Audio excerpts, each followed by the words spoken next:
FIM FM Évasion en Guinée. Il est déjà en plateau, le tout premier invité du jour. C'est bien Abdoul Sako. Il est le coordinateur du Forum des forces sociales. Avec lui tout à l'heure, nous allons commenter la nomination du troisième premier ministre du CNRD. Il s'agit de Amadou Riba Dibaouri. Mais avant d'aller avec notre invité, on va partir avec la régie pour suivre ce reportage sur le parcours de l'actuel locataire du Palais de la Colombe. Article 1er.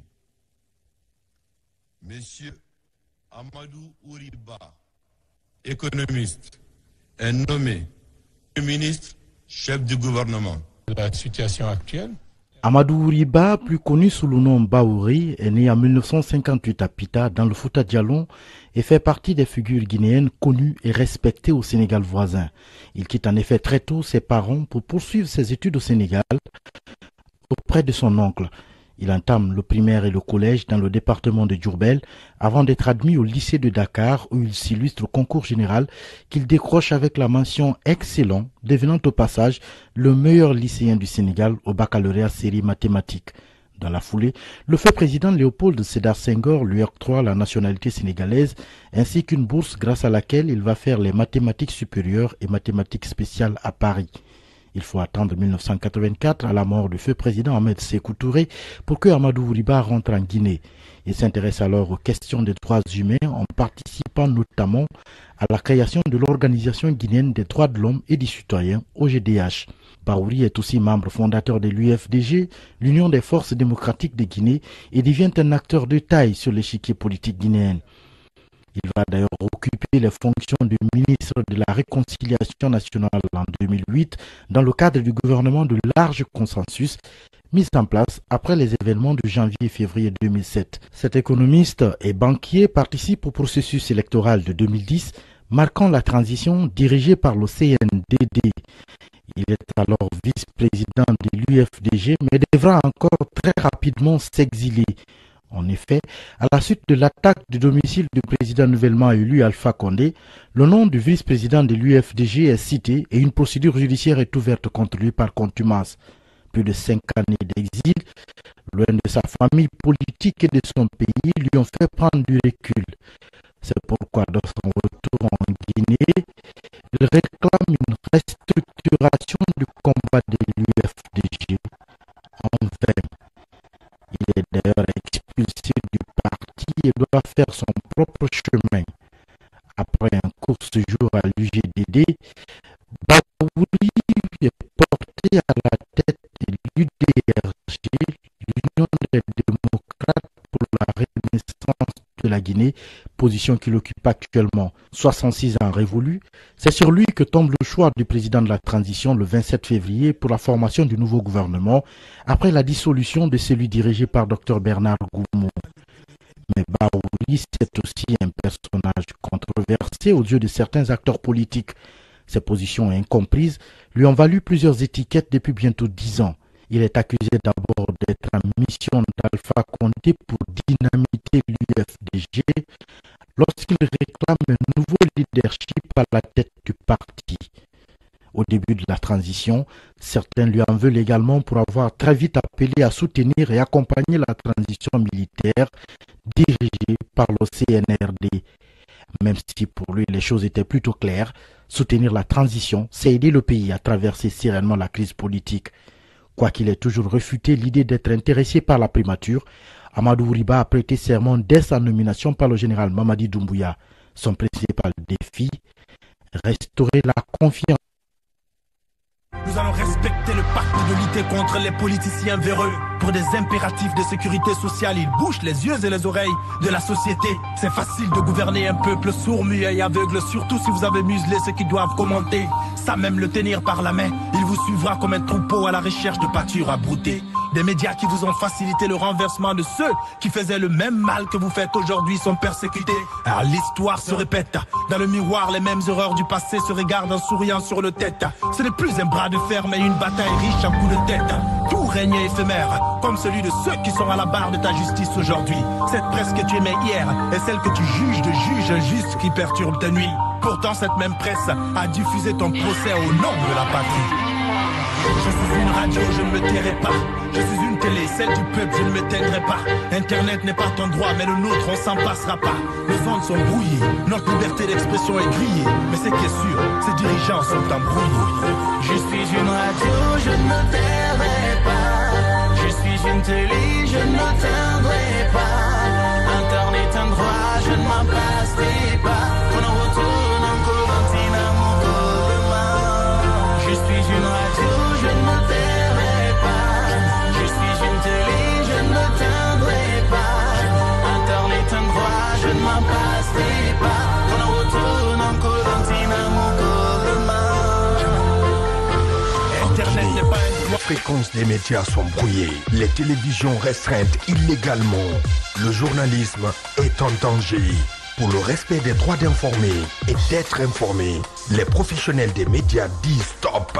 En synergie, ils dénoncent des dérives de trop. Bienvenue chez les brouillés, les médias qui comptent.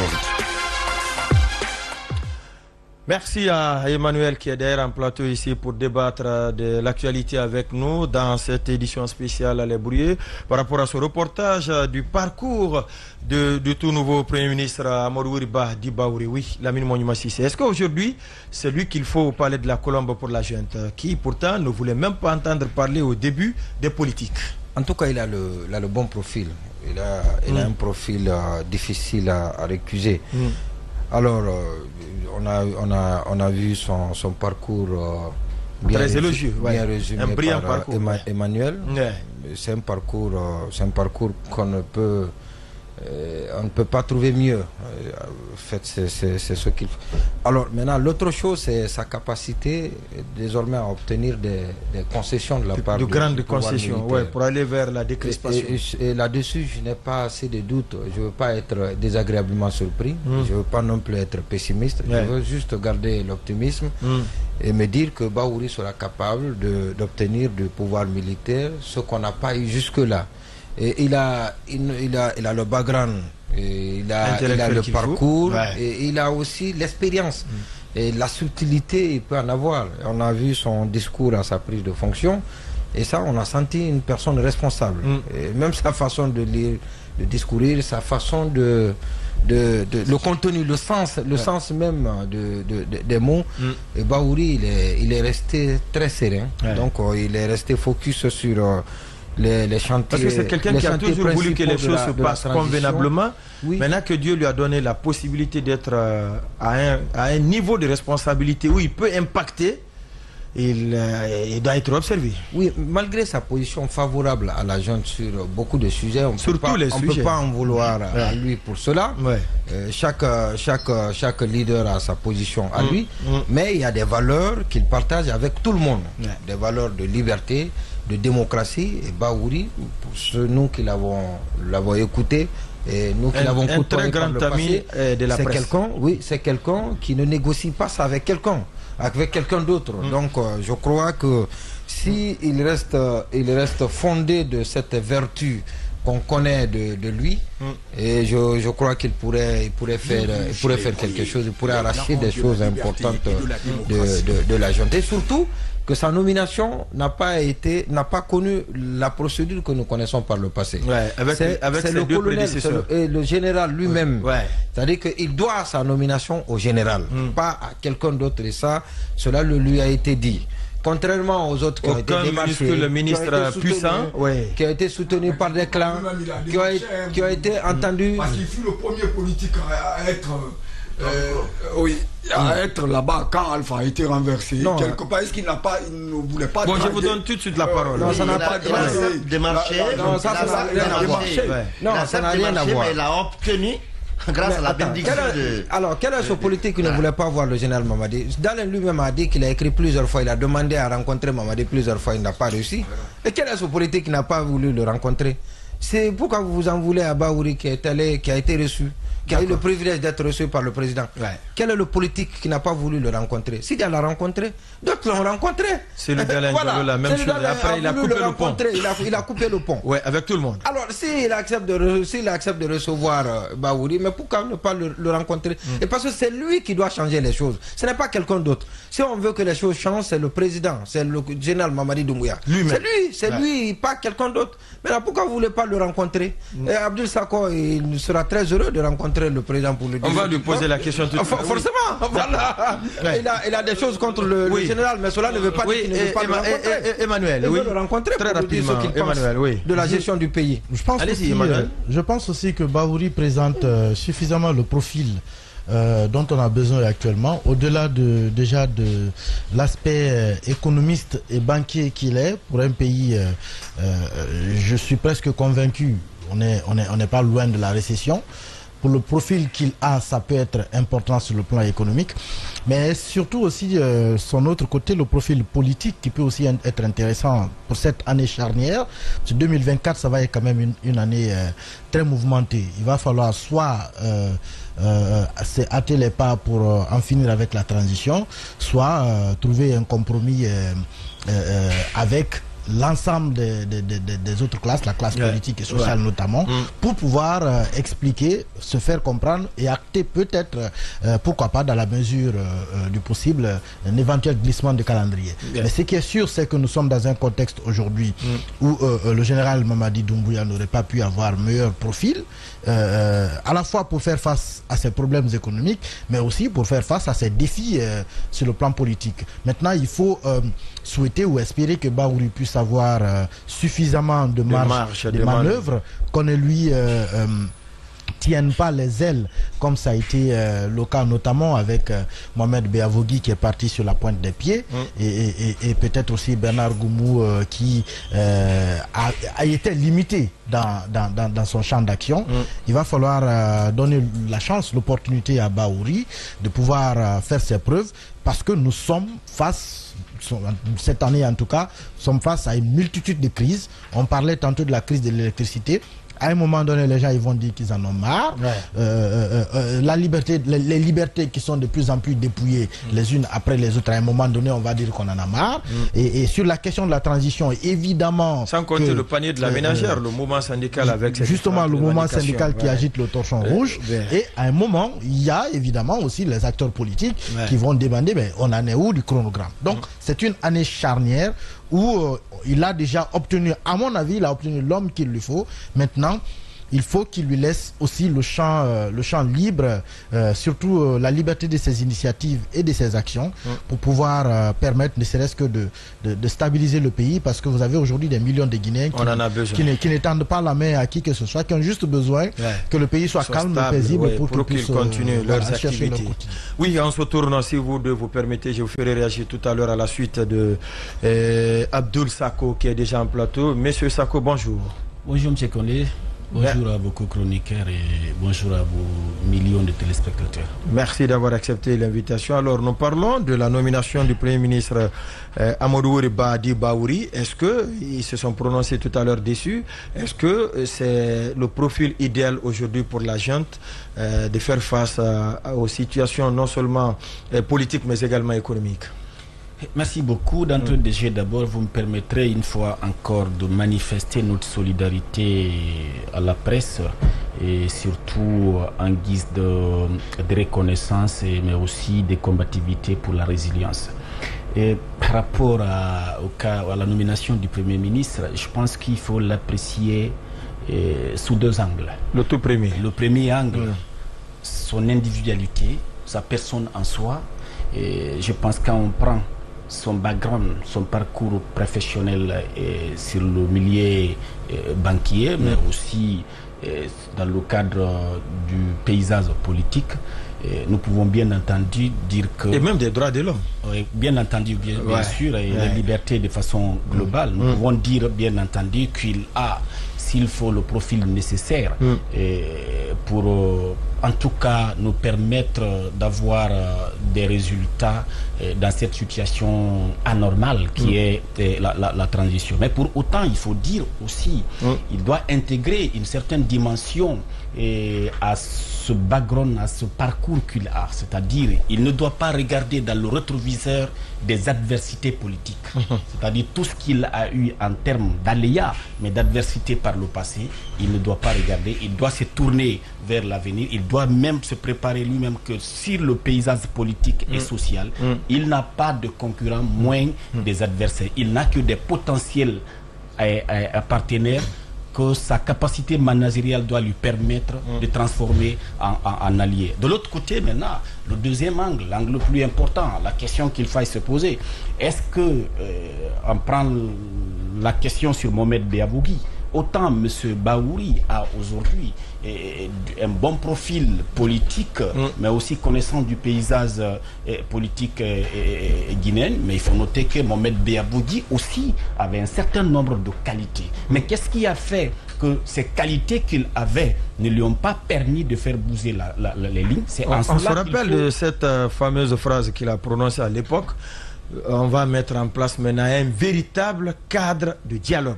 À la suite d'un premier dialogue organisé par le ministère de l'administration du territoire et de la décentralisation, ça a suscité un élan d'espoir au niveau de la classe politique, mais sauf que au niveau du gouvernement, ça a créé une scissure, une fissure, des prises de position difficiles. C'est en cela, bien entendu, il faut noter que le profil de Mohamed Beavogui aurait permis vraiment sa connaissance du milieu international, sa connaissance du monde des institutions, aurait permis quand même la transition guinéenne de mobiliser les partenaires, de mobiliser les fonds, mais aussi de réconcilier les positions, parce que c'était quelqu'un qui était au-delà, en tout cas il avait une certaine neutralité politique qu'à notre égard lui aurait permis de faire bouger les lignes. Mais pourquoi ça n'a pas bougé? C'est pour cela que je dis, il ne faut pas seulement s'en tenir au profil de M. Bahouri. Tout ce qu'il présente en termes d'atouts à son compte, en termes d'individualité, il ne faut pas se focaliser seulement ça. Il faut interroger le système de gouvernance du CNRD. Mais bien entendu, l'essentiel des prérogatives est détenu par le président de la transition, à la limite le CNRD. C'est pour cela que nous avons dit, quand le gouvernement entièrement a été dissous, je pense que la responsabilité aurait voulu qu'on interroge tout le système de gouvernance du CNRD. Ne pas faire seulement le gouvernement, les ministres partis, bien entendu, avec tout ce qu'ils ont eu à incarner en termes d'arrogance, mais aussi en termes de médiocrité à une dimension donnée. Il y en a qui sont bons. Mais malgré tout ça, là, on ne peut pas considérer ces ministres comme des bons émissaires pour incriminer, s'il faut, ou bien pour justifier les dérapages, les échecs de la transition. C'est pour cela qu'il faut savoir au jour d'aujourd'hui, entre le profil de M. Bahouri et la volonté politique du CNRD, le système de gouvernement du CNRD, qu'est-ce qui va beaucoup primer pour faire bouger les lignes? Je pense que vouloir minimiser ce deuxième camp et le fait de ne pas mettre le focus sur ça, une fois encore, nous serons là dans quelques mois à encore humilier un certain nombre de cadres, ou peut-être dire que tel nous a déçus. C'est pour cela, dans notre communication, il faut qu'on ait le courage de dire, quel que soit le profil du Premier ministre, quel que soit celui qu'on a envoyé comme Premier ministre, si le CNRD ne tire pas les leçons de sa propre gouvernance, 2 ans, 6 mois, les 30 mois de gouvernance qui nous ont fait que ramener en reculons sur la quasi-totalité des dimensions de la gouvernance, si nous ne le faisons pas, une fois encore, nous serons là sous peu de temps encore pour incriminer quelqu'un, pour dire que quelqu'un nous a déçus pendant qu'on s'est trompé de diagnostic, on s'est trompé de cible. Nous allons continuer à faire cela. C'est pour cela, et pour nous, le Premier ministre, mais nous pouvons comprendre sur un certain nombre de faits. Si le gouvernement est nommé, sans pour autant que le Premier ministre ait la possibilité d'ouvrir un dialogue, des consultations avec l'ensemble des acteurs sociopolitiques du pays, nous pouvons dire simplement que c'est un échec qui est déjà préparé, parce qu'on l'aurait accroché des ministres, on leur a accroché des individualités sur lesquelles il n'aura aucun pouvoir. La même manière qu'il est venu, vous dites qu'il a eu, c'est la bonne grâce du président de la transition, c'est la bonne foi du président de la transition. Je veux bien croire, mais je voulais que les choses ne se taillent pas sur le sentiment des hommes. Le stress ne se taille pas sur la volonté individuelle, au bon vouloir des hommes. Mais c'est le contexte, la problématique, les besoins du moment, et la capacité de nous rassembler, le besoin de faire ensemble qui doit nous... Mais tant que nous allons presser à dire que la colombe c'est là, le diable c'est les autres, pendant que c'est le président qui choisit les hommes et les femmes qui sont censés l'aider. Donc pour une fois encore, si toutefois le gouvernement est nommé sans pour autant qu'il y ait une véritable consultation pour redéfinir s'il faut même le contenu de la transition en lien avec le respect des engagements du président de la transition. Je vois les gens dire qu'ils aiment le colonel Mamadi, mais pour quelqu'un en Afrique, la parole donnée est symbolique, elle est significative. Surtout dans le monde on le dit souvent, d'accord. Le président de la transition a bien donné engagement. Comment Ousmane Gawal Diallo à l'époque l'a rappelé qu'il ne veut pas passer un jour de plus à la présidence de la République au soir de la fin du compromis dynamique. On va donc partir sur le terrain puisqu'il est aussi en ligne. Il sait bien, monsieur docteur Edouard Zotomo Pogomo, il est le vice-président de l'ANADA. Docteur Zotomo, bonjour. Bonjour. Merci d'avoir accepté notre invitation, vous aussi. Nous parlons de la nomination du tout nouveau Premier ministre Bahouri qui est homme politique, tout comme vous. Quand vous avez entendu que c'est lui maintenant qui va désormais remplacer Dr Bernard Goumou, à quoi vous avez pensé en premier lieu? Merci pour cette importante question. Vous savez, nous n'avons jamais voulu personnaliser ce genre de débat. Ce n'est pas une question de M. Bahouri ou une question de Dr Bernard Goumou. Ce que nous savons, c'est que c'est un premier ministre qui doit venir et justement mettre en place tous les dispositifs qu'il faut pour que le CNRD puisse terminer et compléter cette transition par une institution, disons, constitutionnelle. M. Bahouri, nous l'avons félicité. Si vous voyez, l'ANAD avait d'ailleurs pris un communiqué pour féliciter M. Bahouri et lui souhaiter toutes les chances de réussite. Et que sur ce plan, nous étions prêts à l'accompagner si toutefois la primature ne se transforme pas en caisse de résonance justement de toutes les dispositions ou de tout ce qui a été fait pendant les 24, 26, 30 derniers mois. Alors, nous disons encore une fois que c'est le moment plutôt de puiser dans tout le réservoir et par réservoir, je suis en train de dire qu'il faut que M. Bahouri jette son filet un peu plus large pour obtenir un consensus sur tout ce qui doit être fait. Mais si, dès le départ, nous avons vu qu'il est il s'inscrit plutôt dans la défense des positions qui avaient été déjà prises par le CNRD et qu'il a plégué allégeance au CNRD dans toutes les dimensions et sous toutes les formes, je crois que ça peut poser un problème. Je crois qu'il a encore le temps justement de se raviser et de voir que le poste qu'il occupe n'est pas un poste qu'on lui a donné simplement pour servir le CNRD, mais un poste pour servir la nation entière. Si on va dans cette optique, je crois qu'il n'y aura pas de problème. Voilà. Alors, docteur, vous insistez un peu sur qu'est-ce qui doit être aujourd'hui la vision du Premier ministre, chef du gouvernement, mais de l'autre côté également, comment pensez-vous que Bahouri puisse réussir quelque chose, notamment sur le plan politique, quand on prend le retour à l'ordre constitutionnel qui passe forcément par l'organisation des élections.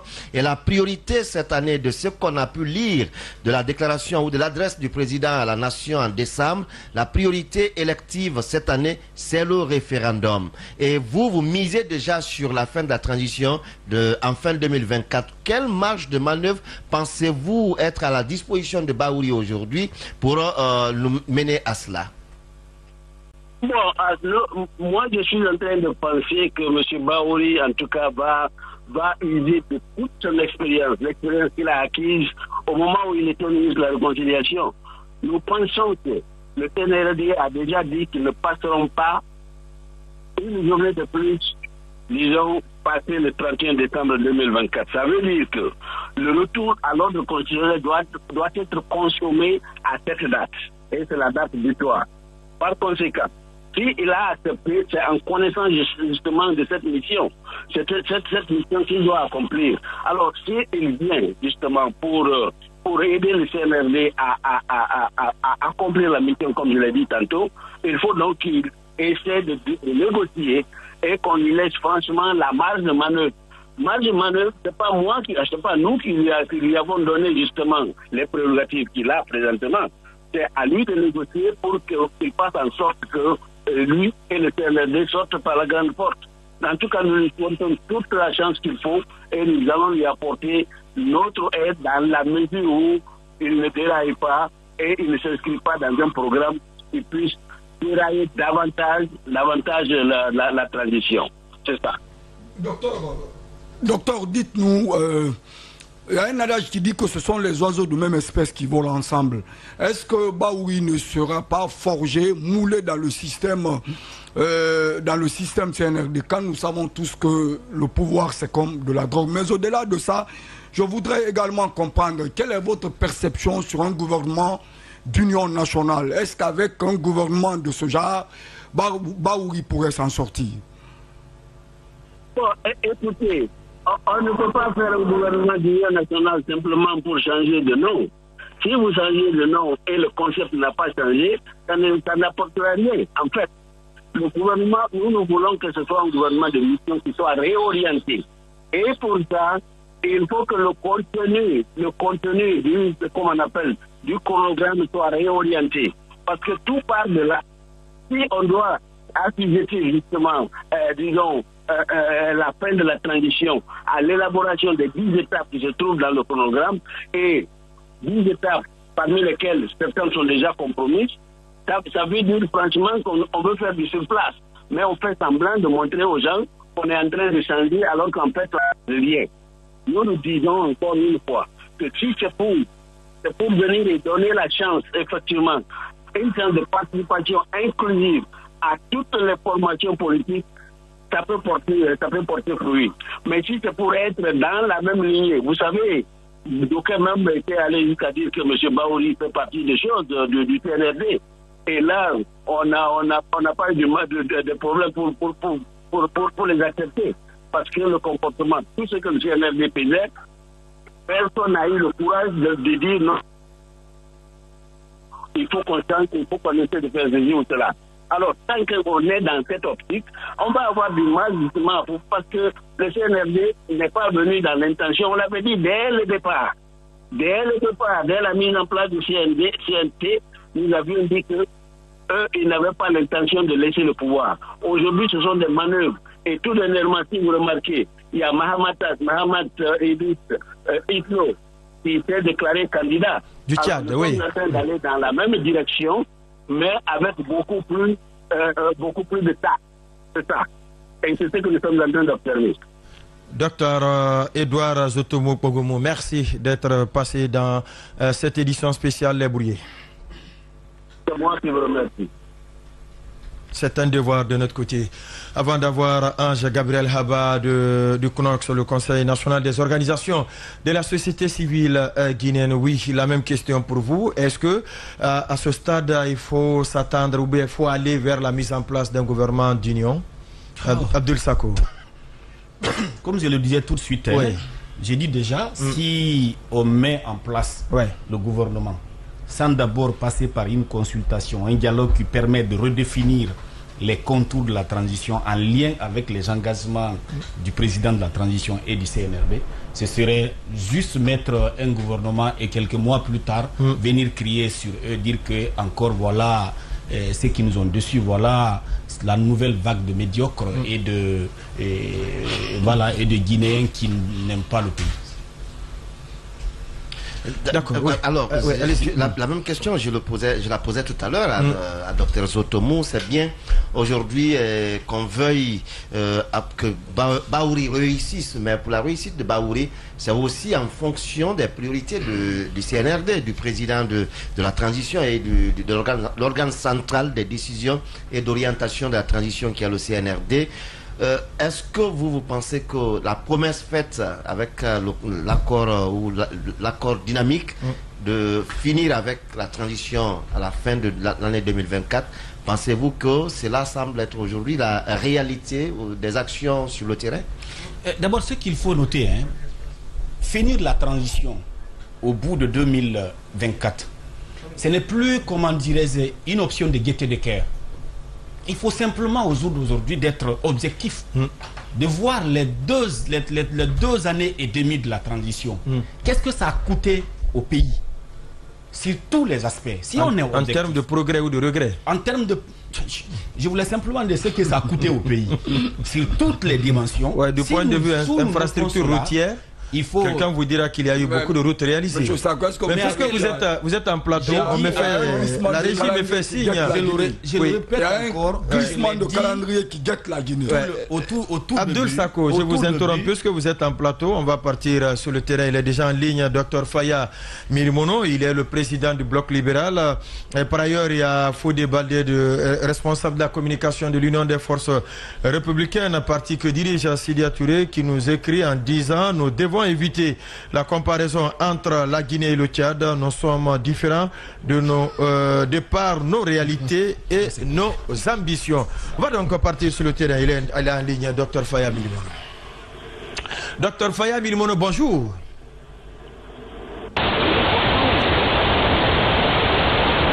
Dr Faya Milimono, bonjour.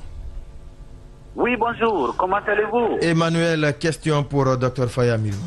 Alors docteur, aujourd'hui à la primature, vous le savez, c'est Bahouri, c'est un homme politique, donc issu de la classe politique, vous le connaissez suffisamment.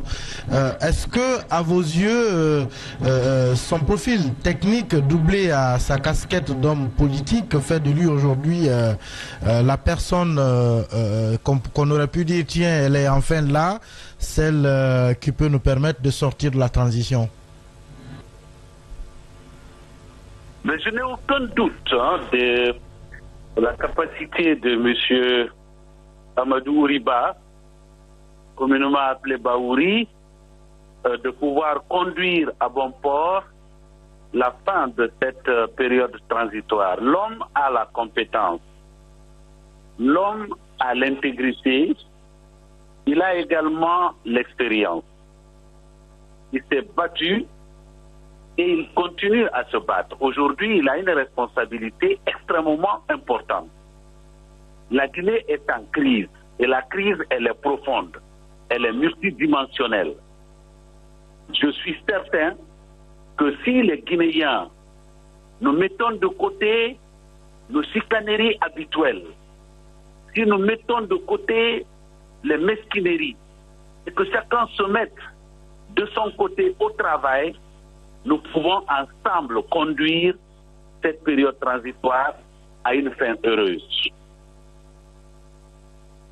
Quand vous dites de mettre de côté nos mesquineries, entre autres, et chacun se mettre au travail, comment vous percevez cette mise... Non, concrètement, qu'est-ce que vous voulez dire? Voilà, parce que c'est vous-même qui parlez, Daouda, si vous permettez, c'est vous qui parlez de vos mesquineries.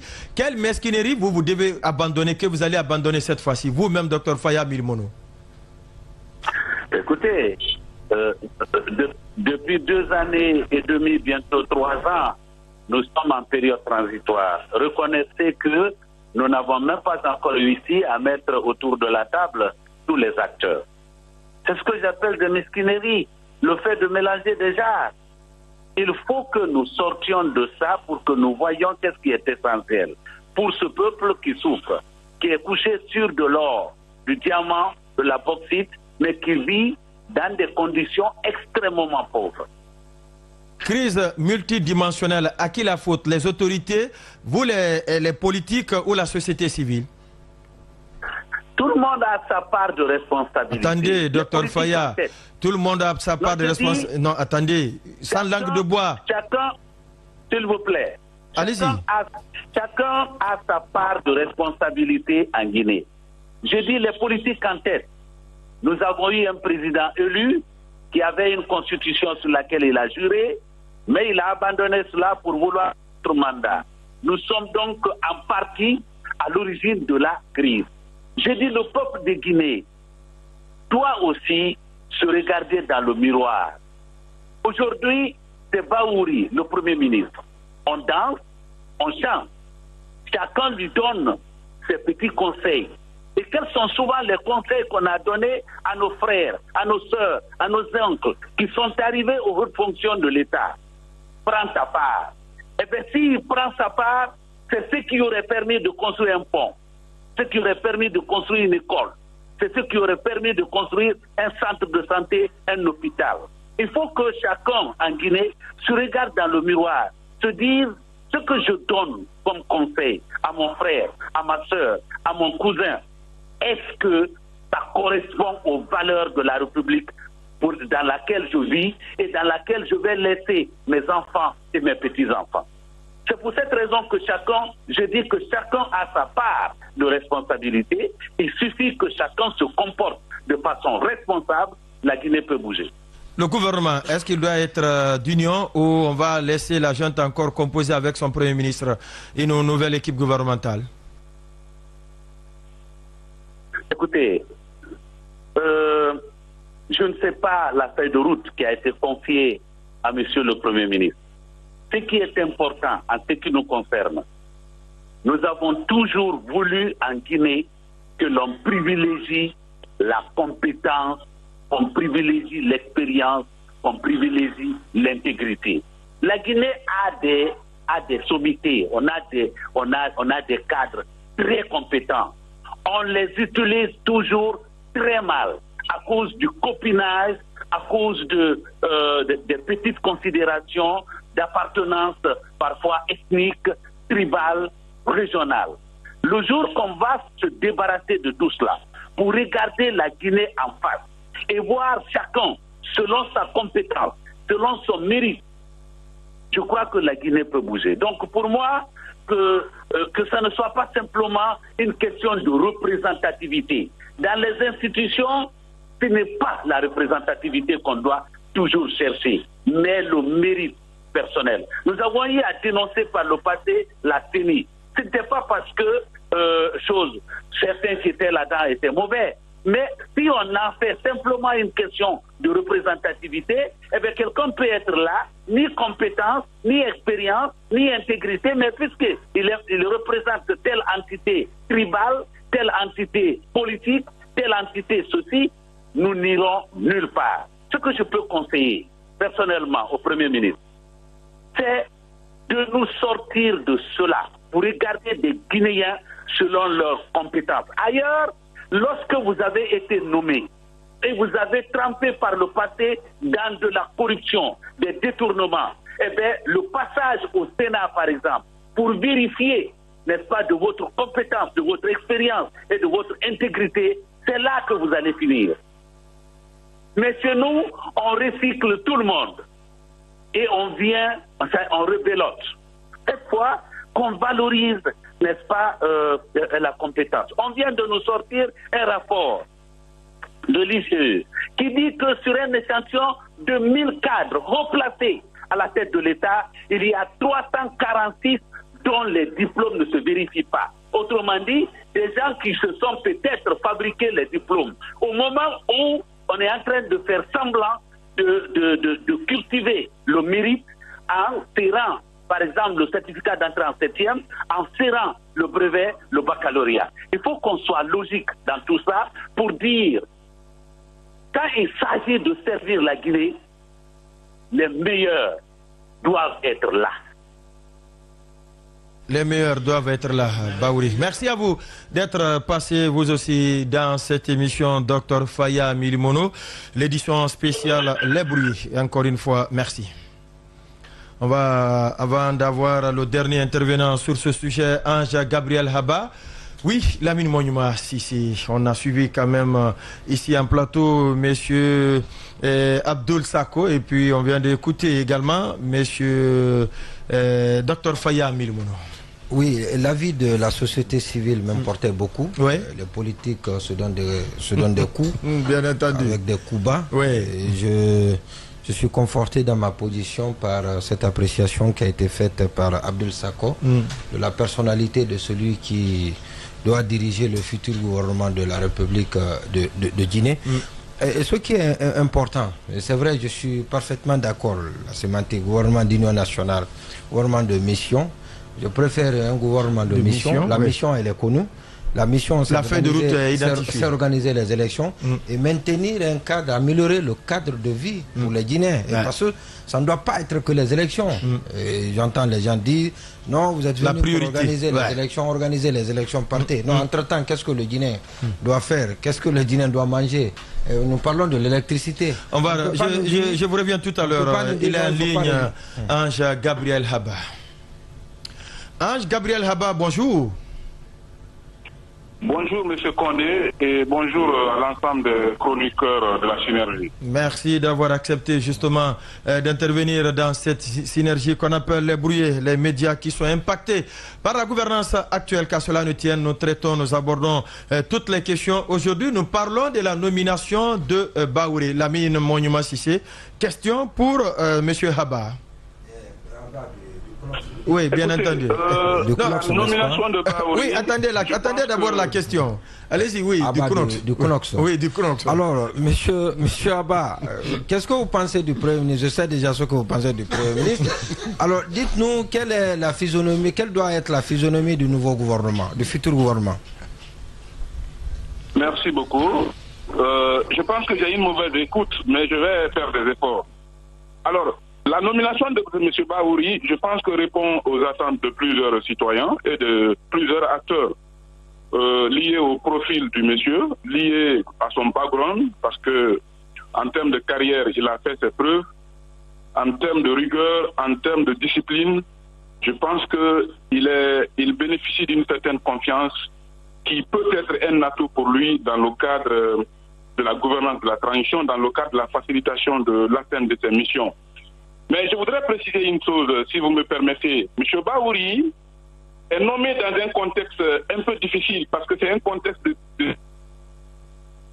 avec les acteurs politiques, autant avec les acteurs sociaux, mais aussi les citoyens, par rapport à la demande sociale, deviennent de plus en plus exigeants. Et il faut qu'il ait beaucoup plus de méthodes. L'autre chose, la réussite de M. Baouri dans l'atteinte de ses objectifs ne dépendra pas que de lui seul. J'ai aimé l'autre pan de la communication de M. Faya qui disait que de laisser de côté les mesquineries. Qu'est-ce que moi je vais ajouter à cela? La réussite de Baouri dépend de l'ouverture de chaque acteur sociopolitique pour la réussite de la transition. Je pense que cette fois-ci, nous devons mettre derrière nous tout ce qui ne nous a pas permis de s'asseoir ensemble pour faire prévaloir, n'est-ce pas, nos valeurs d'unité, nos valeurs qui consistent à aider notre pays pour la réussite de la transition. Maintenant, est-ce que vous pensez que le gouvernement qui doit être mis en place, Lamine le disait tout à l'heure, il doit être un gouvernement de mission qui doit nous sortir de la transition en organisant les différentes élections, ou c'est un gouvernement d'union nationale ou de large ouverture? Je pense que le gouvernement qui doit être mis en place doit être clairement basé sur nos réalités, c'est-à-dire les compétences. Il faut choisir des hommes et des femmes qui connaissent le pays, qui sont patriotes. Quand je parle de patriotisme, qui aiment le pays, qui peuvent laisser leur propre intérêt pour l'intérêt général. Il faut nommer des gens qui ont une certaine intégrité et qui bénéficient, n'est-ce pas, citoyens, sera l'atteinte de leur mission. Parce que cette transition à côté, n'est-ce pas, des objectifs de paix sociale et de réconciliation nationale. Ces objectifs ne peuvent être réussis que lorsque nous avons des hommes et des femmes qui bénéficient de la confiance des populations. Parce qu'il y a déjà eu une rupture de confiance entre le gouvernement et les populations avant la dissolution du gouvernement. Donc l'autre mission, ce sera que le gouvernement qui sera mis en place doit rétablir la confiance entre gouverner et gouvernants et aussi restaurer... Oui, mais ce gouvernement, il doit être un gouvernement de mission, un gouvernement d'union ou un gouvernement de large ouverture? Alors, moi je ne dirais pas un gouvernement de large ouverture, mais un gouvernement composé des hommes compétents. J'évite souvent la qualification du gouvernement. Pourquoi? Parce que quand tu parles de gouvernement d'union nationale, ça a une interprétation. Quand tu parles de gouvernement de mission, ça a une interprétation. Aujourd'hui, il faut baser le choix sur la compétence. D'accord. J'insiste là-dessus. Il faut baser le choix sur la compétence au regard des défis que nous avons face à l'atteinte des objectifs de la transition. Alors, mais si vous me permettez, je voudrais mettre un accent sur les facteurs de défis qu'on a aujourd'hui par rapport, n'est-ce pas, à la transition. Nous sommes à un niveau où le délai de la transition reste un défi, le respect du délai. Alors, la mission principale que M. Bahouri doit avoir, c'est d'établir un plan d'action. Il doit faire l'état des lieux de la mise en œuvre du chronogramme de la transition, faire un plan d'action pour que les Guinéens puissent savoir nous sommes à quel niveau, est-ce que la date peut être tenue ou pas. Parce que s'il ne fait pas ça pour qu'on ait une lecture exacte de mise en œuvre du chronogramme de la transition, les gens vont le prendre comme responsable, n'est-ce pas, de l'échec. Je ne souhaite pas l'échec. Donc il faut qu'il soit sincère avec les Guinéens. L'autre chose, il doit raffermir le dialogue. Parce qu'il est venu au moment où il y a une rupture de dialogue entre les acteurs sociopolitiques, parce que le gouvernement qui était là avait déjà arrêté le fonctionnement du cadre de dialogue interguinéen et inclusif. Je ne sais pas pour quelles raisons, c'est pour des raisons non avouées. Alors, il faut voir, le marché est devenu très cher, il n'y a pas de courant. Les populations tirent le diable par la queue. Il a besoin d'être très méthodique et de se départir de son manteau de président de son parti et de regarder tous les Guinéens, accepter tous les acteurs pour réussir sa mission. Mais s'il se met dans le contexte habituel et dans les différences politiques, je pense que ça va être très compliqué pour lui pour réussir sa mission. Enfin, j'ai entendu d'autres parler que le profil n'est pas important. Moi, je pense que c'est important. Pourquoi? Le profil, justement, doit nous dire quoi? C'est de la capacité de ce leader à convaincre le CNRD pour les orienter vers les objectifs essentiels de la transition. Et sa capacité à faire adhérer... Quels sont ces objectifs essentiels, selon vous? Les objectifs essentiels de la transition. On a tous acclamé les 5 valeurs. Alors, la finalité de la transition, c'est quoi? C'est le retour à l'ordre constitutionnel. D'accord. En plus de tout ce qui est valeurs qui ont été réclamées par le CNRD. C'est ça.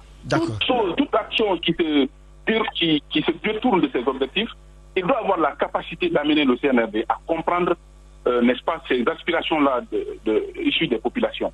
Je pense que c'est extrêmement important quand on parle de profil de Ange Gabriel Haba, Conseil national des organisations de la société civile guinéenne. Merci à vous aussi d'être passé dans cette édition spéciale.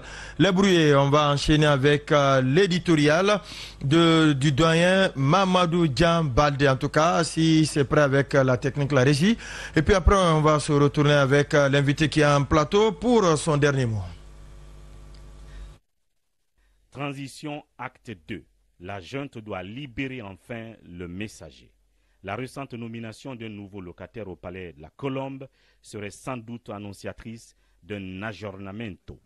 Ce changement de paradigme longtemps voulu et rêvé par le peuple de Guinée, échaudé par le raidissement d'une junte qui n'aura fait que passer sa profession de foi par perte de profit, serait l'ultime occasion pour enfin lâcher la bride aux médias mainstream qui souffrent le martyre depuis novembre 2023. Leur tort, c'est d'avoir eu trop tôt raison de dénoncer l'édifice vermoulu de la transition. Une transition qui n'aura fait cependant que remettre au goût du jour tous les travers reprochés au roi déchu et exilé contre son gré. Ainsi, on peut pointer du doigt la corruption, le népotisme, le clientélisme, l'impunité et la violation des libertés fondamentales dans cet inventaire à la Prévert pour illustrer ce sombre tableau de la gouvernance à volo d'une junte qui avait pourtant promis de faire de la Guinée un pays de cocagne. Avec le recul, on peut dire sans risque de se tromper que l'histoire a été bonne fille en confirmant toutes les mauvaises nouvelles portées par le messager. chose qui lui a valu certainement le courroux du roi, qui a usé de son glaive vengeur pour tenter de lui trancher la gorge en brouillant les ondes de Fim FM, Espace FM et Joma FM. Comme si cela ne suffisait pas, la colère de la junte s'est abattue sur les télévisions de ces médias réputés pour leur impertinence qui ont été de facto décrochés du bouquet Canal+, notamment Espace TV, Joma TV, Évasion TV. Cette censure aggravée par la restriction imposée à Internet avait des allures d'une chape de plomb rappelant la période sombre de l'histoire de notre pays. Face à cette crispation, marquée par des privations aussi bien des libertés fondamentales que des besoins du quotidien, avec la cherté des prix des denrées, un malaise s'est installé au sein des populations et le feu couvait sous la cendre. Cela était un secret de polichinelle.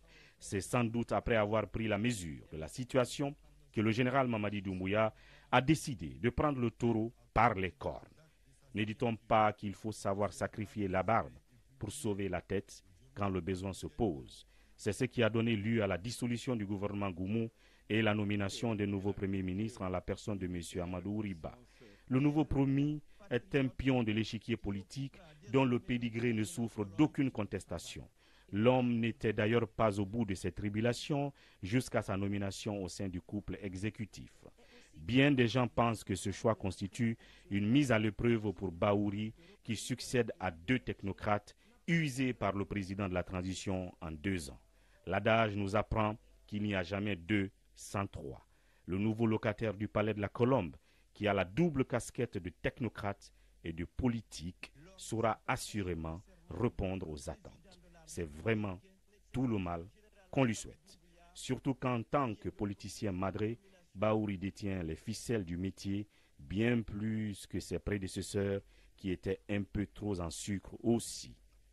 En attendant que ne soit livrée sa déclaration de politique générale, le contexte de tension et de perturbation provoqué par la grève du mouvement syndical commande que le Premier ministre se mette tout de suite à la tâche pour résorber la crise. Cela doit passer impérativement par la levée des restrictions des libertés d'expression. Il faudra donc que les radios et les télévisions puissent émettre librement en Guinée sous le magistère de Bahouri. Sinon, la création de l'OGDH, dont il fut l'un des membres fondateurs, n'aura servi à rien. Quid de son passage à la tête du ministère de la Réconciliation, un atout qu'il garde cependant dans sa manche, à moins qu'il ne profite de sa fonction pour obéir au pied de la lettre au CNRD et faire sa pelote en passant son temps à inaugurer les chrysanthèmes en tant que le premier des ministres et à jouer les Ponce Pilate comme tout bon Guinéen béni des dieux. Mamadou Djambaldé. Bienvenue chez les... Ce territorial de Mamadou Djambaldé rendu en studio par Mamadou Ouri et Diallo. Oui, avant de clore cette édition spéciale en sa première partie, Monsieur Abdoul Sako, votre dernier mot. Merci beaucoup. Pour une fois encore, et en 2009, quand le débat autour de la Constitution se posait, j'avais fait une tribune sous forme de vidéo. J'ai dit que les Guinéens, au jour d'aujourd'hui, il fallait qu'on tire les leçons sur les hommes qui nous ont dirigés. Du président Sékou Touré, en passant par le général Lansana Conté, capitaine Moussa Dadis Camara, Sekouba, jusqu'au professeur Alpha Condé, c'est des gens qui ont le profil totalement différent. Rien de comparé. Donc, tant que nous allons mettre 65 ans d'indépendance, 37 ans avec les civils, 2 civils, Sékou Touré et Alpha Condé, et 28 ans avec les militaires. Donc, cela veut dire qu'on a utilisé tous les profils possibles. Vous prenez comme pour dire que l'armée n'a jamais été dissociée de la gestion du pays. L'armée a fait 28 ans à la tête du pays. Mais c'est plutôt, je m'excuse du terme, les opportunistes qui pensent que nous avons, s'il faut, la mémoire courte, ou nous n'avons pas la capacité de regarder dans l'histoire du pays pour pouvoir analyser. Et il faut qu'on arrête cela. Il faut qu'on arrête de mettre le focus sur les individualités, sur les profils des personnes comme telles. C'est très important. Mais tant que nous ne nous interrogeons pas notre société, nous ne nous interrogeons pas notre comportement, nous ne nous interrogeons pas ce que nous sommes les uns et les autres en face des pouvoirs, nous allons continuer dans une situation de surplace à tourner à rond sans pour autant avancer. C'est pour cela que je dis encore, les acteurs sociaux et politiques qui sont les accompagnateurs éternels des pouvoirs, il faut qu'on arrête une fois encore. Oui, nos intérêts que nous tirons dans nos combines avec les pouvoirs. Vous voyez au jour d'aujourd'hui, les gens qui mangeaient, buvaient avec le gouvernement passé, qui les acclamaient à tout bout de champ, qui descendaient les gens, qui essayaient de les critiquer, de les apporter des conseils à tout prix, ils sont les premiers aujourd'hui à tirer sur eux et à dire que le mal c'est là. Donc une fois encore qu'on arrête dans ce pays, qu'on essaye une fois encore on arrête de se tromper. Ce qu'il aurait dû faire bien et qu'il n'a pas fait pour que ça avance. Nous avons utilisé toute forme de gouvernement encore. Vous avez su, on a dit à la prise du pouvoir par le CNRD qu'il ne fallait pas prendre les gens en termes de représentativité. Ceux qui sont venus, ils ont vu cela eux aussi comme une sorte de pouvoir surnaturel pour eux qui les permettait de faire tout. Donc une fois encore, retravaillons d'abord sur le contenu, la réactualisation du contenu de la transition pour qu'ensemble on ait un consensus sur ce que nous pouvons faire ensemble pour sortir de cette il faut aller vers le formatage de tous les disques. Avant d'aller maintenant vers... pour se relancer convenablement. Alors, jouer quel rôle? Daouda Mohamed Kamara, il nous reste 2 ou 3 minutes avant de rendre l'antenne. Oui, le nouveau Premier ministre, quelle peut être l'attente de la presse? Oui, on en rigolait tout à l'heure. L'attente de la presse, c'est l'attente du peuple guinéen. Bien entendu. Ce n'est pas une attente particulière à la presse. Quand ça va, ça doit aller pour tout le monde. Quand la vie est chère, c'est tout le monde qui ressent la douleur. Et alors aujourd'hui, Bahouri connaît bien les problèmes parce qu'il les a dénoncés avant d'arriver là où il est. Sauf que il n'est pas le maître. Il n'est pas le maître à bord. Il n'est que, je peux dire, il n'est qu'un exécutant. Il n'est qu'un apprenti à bord du camion. Alors aujourd'hui, je crois qu'il revient au CNRD de redéfinir notamment les priorités, à son président, le général Mamadi Doumbouya, de redéfinir les priorités et d'aller sur des bandes saines, d'objectivement se mettre au travail. D'accord, objectivement se mettre au travail. Pour nous berner encore pour les Gaston Morel. Non, pratiquement, moi, je n'attends rien de Bahouri parce que la Guinée a envahi des démarcheurs de poste. Moi, une seule chose que j'attends de Bahouri, nous remettre encore sur le bouquet. Parce que ça, c'est nous qui avons fait de ce Bahouri ce qu'il est devenu. Il passait sur tous les médias pour pouvoir s'affirmer. C'est exagéré de le dire ainsi. Non, pas faire le ce qu'il est. S'il vous plaît, vous savez, chaque prise d'opposition est une conviction personnelle. Non. C'est que moi, bien entendu. Depuis 90, il est dans la Qu'est-ce que j'ai dit exactement. On avance. C'est nous qui avons fait de ce qu'il a. Ça, c'est une vérité erronée. Et je crois qu'il faut on a plus de on va avancer. Moi, je reviens. Quand je dis c'est nous qui avons fait de lui ce qu'il est devenu, c'est parce que chaque fois il prenait la parole chez les journalistes. Il était plutôt sollicité. Oui, Emmanuel. On l'a pas inscrit à l'école. Oui, Emmanuel, allez-y. Il a inscrit à l'école. Encore moins. Allez-y, Emmanuel, c'est vous qui avez la parole. Allez-y, c'est vous qui passez, Emmanuel. L'attente de la presse. Moi, j'ai envie de dire que je rejoins un peu Daouda pour dire que les attentes de la presse ne sont autres que les attentes de toute la Guinée parce que nous sommes une partie intégrante de la Guinée. Mais après, je crois que les défis, ils sont assez énormes. Il y a déjà en face de lui des situations de violation des droits humains, de liberté d'expression. Lui, il a été le chantre ici de la protection des droits humains parce que, on l'a rappelé, il a participé à la création de l'Organisation guinéenne de défense des droits de l'homme et du citoyen. Il se trouve qu'il y a une situation urgente qui est là, des entreprises de presse, des entreprises créées pour parler, qu'on empêche de parler. C'est déjà une situation urgente à laquelle il doit faire face. Mais après, dans sa globalité, il y a aussi sur le plan économique une situation assez urgente qui guette la Guinée. Je l'ai dit tantôt, je le réitère, je pense que si on y prend garde, la chance qu'on pourrait avoir à la fin de 2024, c'est une croissance nulle. Donc il y a un défi assez important qui est là. Il y a la récession qui est à la porte. Il y a il faut qu'il se hâte les pas. Allez-y. Alors le défi immédiat, c'est ce qu'il sait faire, ce pourquoi il s'est battu pendant très longtemps, c'est les droits de l'homme. Et il l'a rappelé tout à l'heure, il est un des membres fondateurs de la création de l'EGDH. Les droits de l'homme, c'est permettre à la presse d'avoir la plénitude de ses prérogatives. L'exercice de la plénitude de l'exercice de ses fonctions.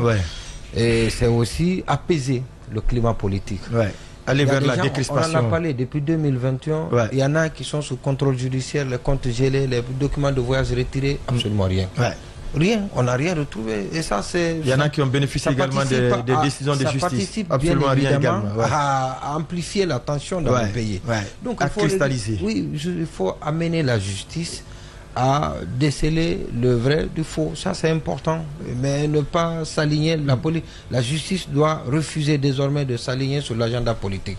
C'est ce qu'on demande à Bahouri. Et quand il le réussit, il va réussir sa transition. Voilà, ça en est terminé pour cette première partie de l'édition spéciale Les Brouillés. Sur le réseau synchronisé sur FIM FM, Dioma FM, Dioma Média, Espace FM, Espace Média également, sur Évasion Guinée. Merci à vous, Emmanuel Milimono, Lamine Monuma Sissé, Tamba Gaston Morel, Daouda Mohamed Kamara. Nous invitons également ici en plateau Abdoul Sako au téléphone, Dr Edouard Zotomou Pogomou, Ange Gabriel Haba et Dr Faya Milimono. Il ne me reste plus qu'à vous dire grand merci pour vous qui avez pris de votre temps pour suivre cette émission. La suite, c'est bien à 17h avec aux commandes Jacques Léa Leno. Merci encore une fois et portez-vous bien. En Guinée, les fréquences des médias sont brouillées, les télévisions restreintes illégalement. Le journalisme est en danger. Pour le respect des droits d'informer et d'être informé, les professionnels des médias disent stop. En synergie, ils dénoncent des dérives de trop. Bienvenue chez les brouillés, les médias qui comptent. Adafo Média vous dit merci. Merci de choisir tous les jours les grandes gueules pour vous accompagner dans cette crise inédite. Vous êtes des millions à nous choisir à la radio et à la télévision. Tous les jours,